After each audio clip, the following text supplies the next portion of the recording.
ভালোবেসে তোমাকে।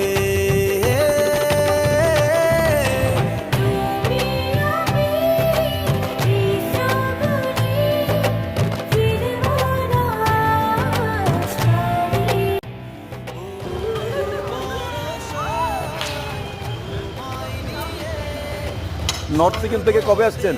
কাল সন্ধে, আজ কয় তারিখ? আজ 5 তারিখ। 5 তারিখ। আজকে গ্যাংটক থেকে আবার এনজিবি চলে যাবেন। এনজিপি যাবো। শিলিগুড়ি যাবো। হ্যাঁ, কেমন লেগেছে আপনাদের? মজা লেগেছে। আপনার ঘুরে ঘুরেছি। মানুষকে পেয়ে খুব ভালো লাগছে। একদম তোমরা খুব ভালো মানুষ। সবাই গ্যাংটকে আসতে চাইলে যে কোনো পার্টি ঘুরতে চাইলে শিলিগুড়ি contact করতে। Thank you so much, thank you so much, thank you so much.